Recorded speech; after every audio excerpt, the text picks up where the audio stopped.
নমস্কার বন্ধুরা, সর্বাণী রেচেলে সবাইকে স্বাগত। আশা করি তোমরা সবাই ভালো আছো। আমি আজকে একটা সম্পূর্ণ নিরামিষ আইটেম নিয়ে এসেছি, কিনা ছোলার ডালের ধোঁকা। ছোলার ডালগুলো আমি 2 ঘন্টা ভিজিয়ে রেখেছিলাম, রেখে এবার আমি মিক্সিতে ওটা পেস্ট করে নেব। তার মধ্যে একটু আদা দিচ্ছি আমি, আর 4টে কাঁচা লঙ্কা। আমি 200 গ্রাম ডালের আজকে ধোঁকা তৈরি করব। সেই পরিমাণে লঙ্কা আর আদাটা আমি দিয়ে দিলাম। আমার 2বার লেগেছে এটা মিক্সিতে পেস্ট করতে। এবার অল্প কড়াইতে তেল দিয়ে এটা আমি একটু ছুঁকে নেব। তার মধ্যে আমি 1/2 চামচে কালো জিরে, 1/2 চামচে জোয়ান ফোড়ন দিলাম। হিংটা আমার প্রথমে দেয়া হয়নি, পরে হিং দিয়েছি। এর মধ্যে একটু হিংও দিতে হবে, তবেই স্বাদ হয় ভালো। নিরামিষ জিনিসে সবসময় একটু যদি হিং দেয়া যায় খুব ভালো হয় খেতে তাতে।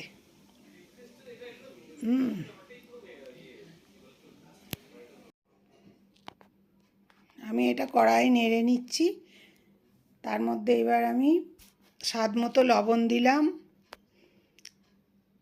এবার 1 চামচ চিনি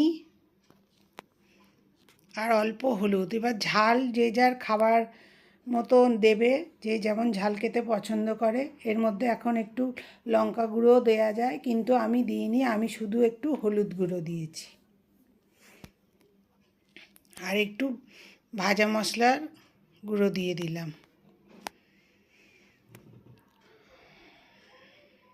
হিংটা আমার পরে দেয়া হয়ে গেছে, ওটা আগে দিলেই ভালো হতো, আমি ভুলে গেছিলাম হিংটা দিতে। এই যে আমি 1/2 চামচ হিং দিয়ে দিলাম ওর মধ্যে। ওই জন্য অল্প একটু জল দিচ্ছি, দিয়ে আমি ওটা ভালো করে নেড়ে নেব, জলটা শুকিয়ে নেব আর কি। আর অল্প কুচনো ধনেপাতা। আমার ধোকার তৈরির প্রিপারেশনটা রেডি হলো। এবার একটা থালায় অল্প তেল মাখিয়ে নেব, নিয়ে যাতে না থালার মধ্যে আটকে যায় তাই জন্য একটু তেল মাখিয়ে নিতে হবে। তেল মাখিয়ে নিয়ে তারপরে ওর উপরে তোমার ডাল বাটাটা দিতে হবে। ধোকার মিশ্রণটা আমি তারপরে ওতে দিলাম, দিয়ে এটা বেশ ভালো করে চেপে চেপে সেট করে নিতে হবে। নিয়ে তারপরে ছুরির সাহায্যে যেরকম সাইজ পছন্দ সেরকম অনুযায়ী কেটে নিতে হবে। আমি ছোট ছোট করেই কেটেছিলাম, আর চৌকো কেটেছি আমি।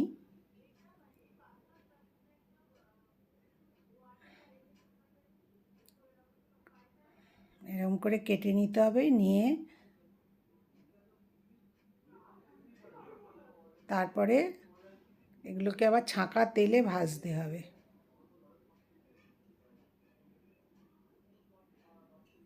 দেখো আমি বরফি বরফি মতো করে কেটে নিয়েছি।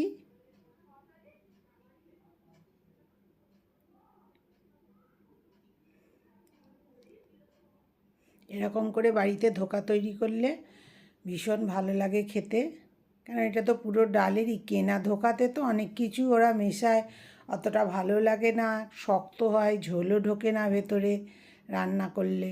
কিন্তু বাড়ির ধোকা ভীষণ নরম হবে এবং খেতেও খুব সুস্বাদু হয়। দেখো এরকম করে আমি কেটে নিয়েছি। নিয়ে আমি একটু কর্নফ্লাওয়ার গুলে নিচ্ছি, কেননা ছেড়ে যাবার ভয় থাকে তো, অনেক সময় তেলে দিলে একটু ভেঙে যাওয়ার ভয় থাকে। তাই জন্য একটু কর্নফ্লাওয়ার দিলাম 2 চামচ, দিয়ে আমি একটুখানি একটা ঘোল বানিয়ে নিলাম। একদম পাতলা ঘোল হবে। এটা ময়দা দিয়েও করা যায়, ময়দা কিংবা কর্নফ্লাওয়ার গুলে বেসন গুলেও করা যায় এটা। আমার কাছে হাতের কাছে কর্নফ্লাওয়ারটাই ছিল, কর্নফ্লাওয়ারটাই নিয়ে নিলাম।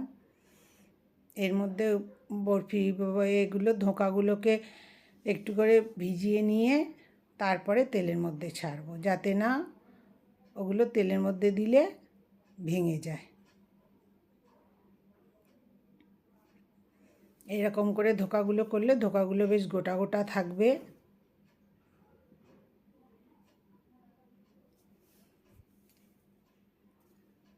অনেক সময় মিশ্রণটার মধ্যে যদি একটু বেসনও দিয়ে দেওয়া যায় তাতেও হয়ে যায়, কিন্তু একটু শক্ত বেশি হয়ে যায়, ওই জন্যে আমি দিইনি। তারপরে ভীষণ নরম হয়েছে, এগুলো ভাজা খেতেও খুব ভালো লাগে। এরকম করে করে এমনি ভাজা স্ন্যাক্স হিসাবে খাবে, কিংবা ডাল ভাতের সাথে এটা দিয়ে খাবে, খেতে খুব ভালো লাগে। আর নিরামিষ দিনে তো খুবই ভালো একটা আইটেম এটা।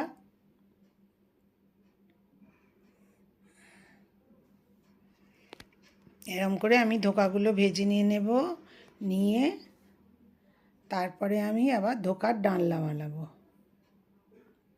তার জন্য এই যে সাদা জিরে আর তেজপাতা আমি ফোড়ন দিলাম ভাজার পরে যে তেলটা ছিল তার মধ্যেই, আর অল্প একটু হিং, ওই 1 পিঞ্চ হিং দিলাম। দিয়ে আমি মশলাটা একটু ভাজা হয়ে গেলেই আমি এতে আলু দেবো। আমি 2টো মাঝারি সাইজের আলু নিয়েছি, একটু ছোট সাইজ করেই নিয়েছি, 6টা করে টুকরো হয়েছে।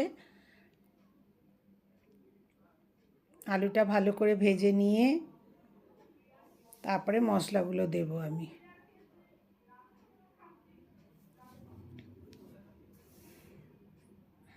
আর একটা টমেটো আমি টুকরো করে এমনি দিয়ে দিলাম, ওটা তো নাড়তে কষতেই টমেটোটা গলে যাবে, আমি ওই জন্য আর পিউরি করিনি।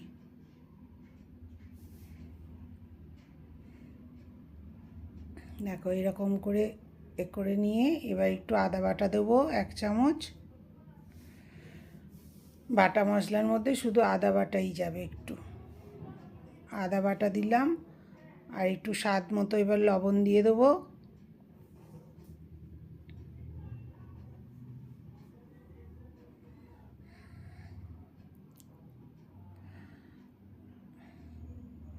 আর নিরামিষ রান্না মানেই একটু মিষ্টি না দিলে ভালো লাগে না খেতে, আমাদের তো ভালোই লাগে না। এই যে আমি গুঁড়ো মশলার মধ্যে ধনে, জিরে, লঙ্কা আর কাশ্মীরি লঙ্কার গুঁড়ো আর হলুদ, এগুলো সব 1 চামচ করে আমি নিয়ে নিয়েছি। লঙ্কার গুঁড়োটা একটু কম নিয়েছি, 1/2 চামচ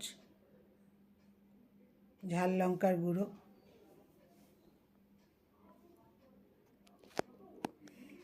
দিয়ে মশলাটা ভালো করে কষিয়ে নেবো। এই যে একটুখানি সব মশলাগুলো যাতে ব্যালেন্স হয়, ভালো লাগবে খেতে, ওই জন্যে আমি একটু চিনি দিয়ে দিলাম। এই তো টমেটোটা পুরো গলে মিশে গেছে, পুরো মশলাটা আমার কষানো হয়ে গেছে। এবার আমি পরিমাণ মতো জল দিয়ে দেবো। আর ধোকার তরকারিতে ডালনা করতে গেলে একটু জল বেশিই লাগে, কেন ধোকার মধ্যে পুরো ঝোলটা টেনে নেবে, তার জন্যে একটু জল দিতে বেশি করে লাগে। আর আলু তো আমার অর্ধেক সেদ্ধই হয়ে গেছে কষতে কষতে। ভালো করে ভেজে আর মশলা দিয়ে কষলে আর অত জল দিয়ে ফোটাতে লাগে না বেশিক্ষণ। তাহলে এবার আমি 1 চামচ ঘি দিয়ে দিলাম, আর একটু গরম মশলা, কেন ধোকার তরকারি নাড়তে অত গেলে ধোকাগুলো ভেঙে যাবে, ওই জন্য আগে দিলাম। দিয়ে এবার আমি এর মধ্যে ধোকাগুলো দিয়ে দেবো, দিয়ে আর বেশিক্ষণ আর ফোটাবো না, একটুখানি ফুটে গেলেই এটাকে নিভিয়ে দেবো। দেখো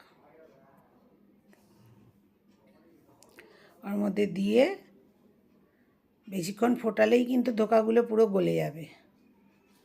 একটু গড়গড় করে ফুটে গেলেই ওটাকে নিভিয়ে দিতে হবে, এবং চাপা দিয়ে একটু স্ট্যান্ডার্ড টাইম রাখলেই হলো। 5 মিনিট রেখে দিয়ে ওটা নামিয়ে ফেলা। একটা পুরোপুরি নিরামিষ সুস্বাদু রান্না, সকলেরই ভালো লাগবে এরকম করে যদি ধোকা বাড়িতে বানিয়ে খাওয়া যায়।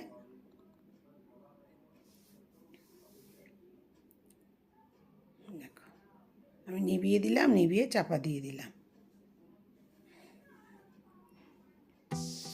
দেখো কত সুন্দর দেখতে হয়েছে। নিরামিষ তরকারি এত সুন্দর দেখতে, পেঁয়াজ রসুন কিচ্ছু ওসব দেওয়া নেই।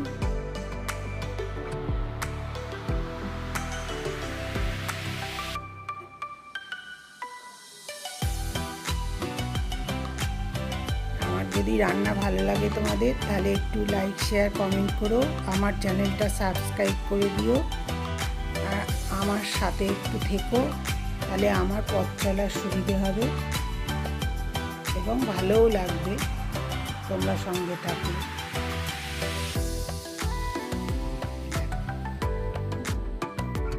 কত সুন্দর ধোকার ডালনা অলমোস্ট রেডি হয়ে গেল। আমার ভিডিও দেখার জন্য তোমাদের সকলকে ধন্যবাদ। তোমরা সবাই ভালো থেকো।